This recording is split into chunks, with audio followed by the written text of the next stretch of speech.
Alright, this is lesson 40 for 8th grade, and today's topic is area of a circle. Yesterday we talked about the circumference of the circle. Circumference was distance around, and as we know, area is the interior. How much area would a shape be taking up? And in particular today we're talking the circle, which is different from some of the other shapes that we've had because it has curved sides. So curved sides means we're going to be dealing with that constant, again, pi, that irrational number, which we approximate at about 3.14. We talked about that yesterday. That will be back in play today. And we're also going to review some circumference stuff too. Alright, so here's our main goals for today. We will determine the parts needed to find area of a circle. We will use the formula for the area of a circle to find areas of circles. Pretty basic. And we will figure out what happens to area if we change our diameter length. Sorry about that. Alright, so just to start off here, we introduced the formula for the area of a circle. It says the area of a circle is related to the area of a square on the radius. So we look at this square over here, we have a circle, and the radius extends to the ends of the circle from the center of the circle, and that makes up a square here. It says the area of a circle is pi times the area of a square on radius. And the formula for the area of a circle is pi times radius squared. Now, how they came up with that, we don't really need to know right now. It's something we'll probably cover next year. But that is the formula we use, and it is the formula that works. So once again, like I said, we need the pi, and this time we need a radius still, but we need to square that radius. So not much different from what we needed for circumference. Remember, circumference area was pi times diameter.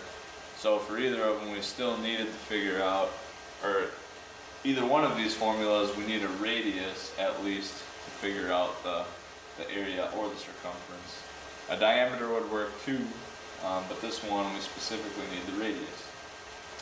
Alright, so let's take a look at this first example here. It says a circular table in the library has a diameter of 6 feet. So diameter, it's not a very good circle, but diameter is all the way across, and that is 6 feet. It says if 4 students sit around the table, then each student has about how many square feet of work area? Okay. So square feet, work area, we're talking area. So we want to figure out the area of this table. And then we're going to divide that into 4 parts because we have 4 students sitting around it to figure out how much space they each have. So area equals pi times radius squared. Okay? And our diameter is 6 feet, but our radius is half of that diameter. Because remember, radius only goes from center to the outside of the circle. So half of 6 feet is 3. So we really have pi times 3 to the second power. Okay?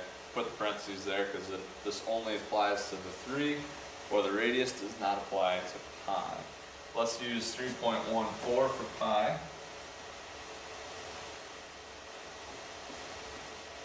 And 3 to the second power means 3 times 3, which is 9.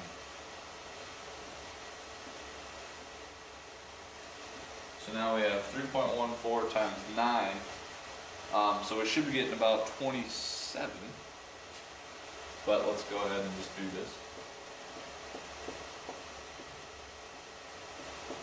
36,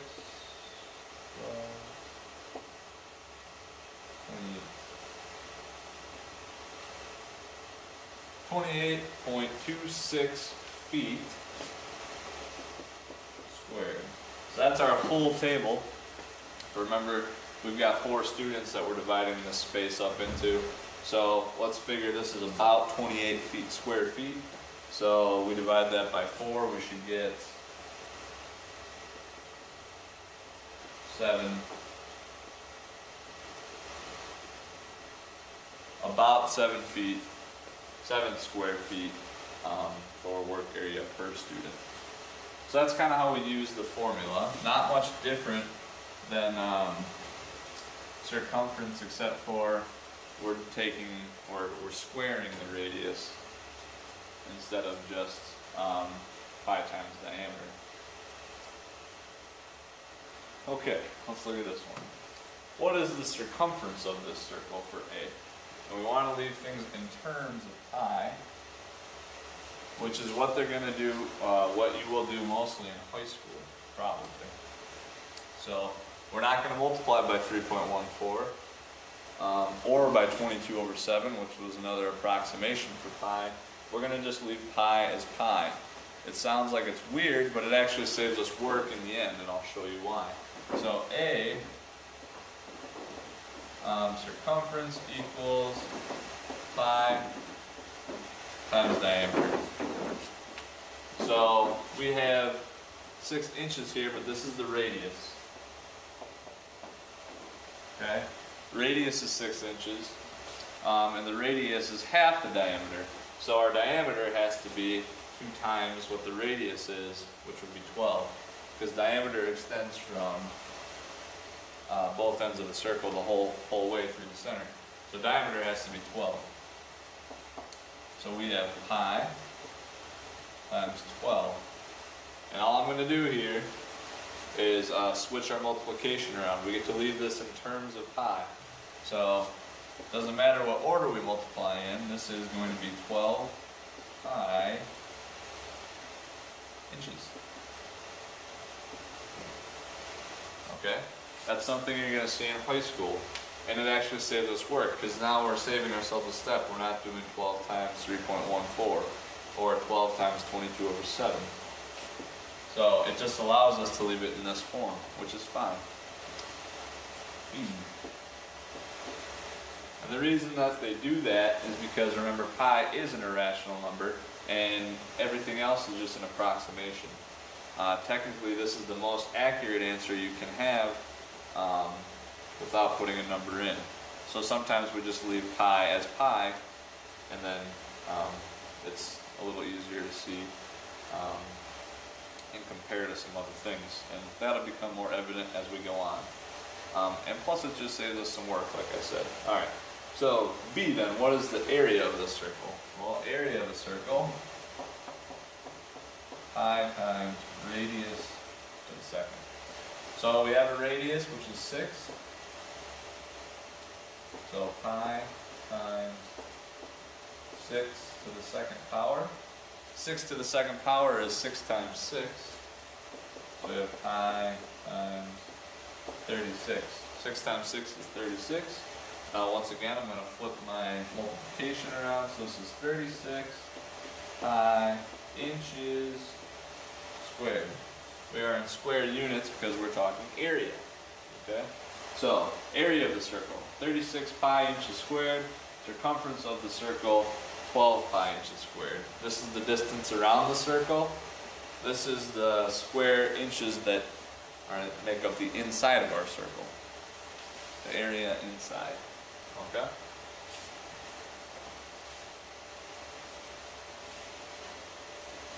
Move on to some other examples here. Although I think I have to introduce one thing coming up. Yes. Now, we have different parts of a circle.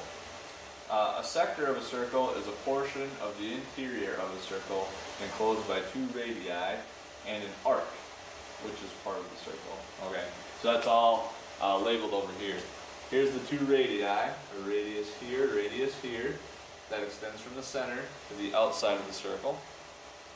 The arc is this part right here, that curved part that extends from here to here, the endpoints of the radii. And then the sector is the thing in the middle. What we're going to be able to do is determine the area of that sector, and I'll show you how in a second. The angle formed by the radii is called the central angle. Determines the fraction of the area of the circle the sector occupies. That sounds a little strange, but the central angle right here that will help us determine what the area of the circle is, and I'll show you how that works here fairly quick with these two examples. Okay. So, wants us to find the area of each sector, expressed in terms of pi. We can leave in terms of pi again. So we want the area of that piece right there. 45 degrees, radius of 4 centimeters. So area of a circle, a full circle, pi times radius squared. Okay? But we don't want the full circle, we just want this part of it. Well, we should know that circles are made up of 360 degrees.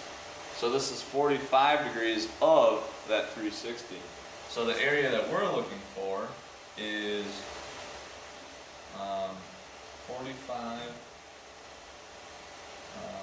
45 over 360 times pi times radius squared. So this is the fraction of the circle that we want, 45 over 360, and this should reduce for us. So this is what we're going to have overall. 45 over 360, let's see what that reduces to. I know I can divide each of these by, let's say 5. No, let's do 9, that's a little easier. 45 divided by 9 is 5. 360 divided by 9 is 40. And then I can divide this even more.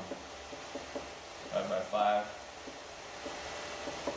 is 1/8. Alright, so this is 1/8 of our circle.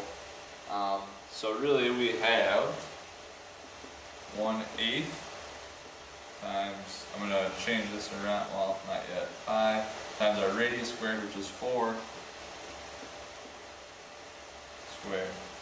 Alright, so one more step here. 1/8 times pi times 16. 4 times 4 is 16, and we want 1/8 of 16, which is 2. 16 divided by 8 is 2. 2 times pi, so area of this sector is 2 pi, what are we in here, centimeters squared. Okay, that's kind of how we get that. Let me check my time. We're getting real close, so I might have to do a part 2 here. B looks like we have a semicircle, which is half of a circle. So we should be able to figure out that that would be 180 degrees, and 180 degrees is half of 360. So yes, half of our circle is what we want here, half of the area. Now, as opposed to this one where we only wanted 1/8 of the area. So the area of this one is 1/2 times pi times radius squared. The only thing is that they give us a diameter here. The radius equals 8 centimeters. Okay, so here's what we have. 1/2 times pi times 8 squared. 8 times 8 is 64.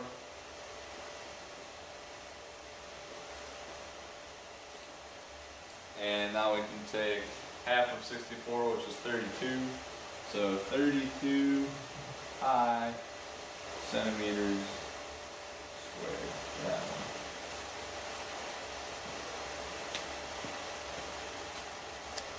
one. Alright, our 15 minutes is almost up. I will end with this slide and we'll take part 2 for the second one. And then we'll be good. I don't have too much left. But yes, 32 pi centimeters squared would be half of our circle. Our full circle would have been 64 times pi. That's how we find areas of sectors.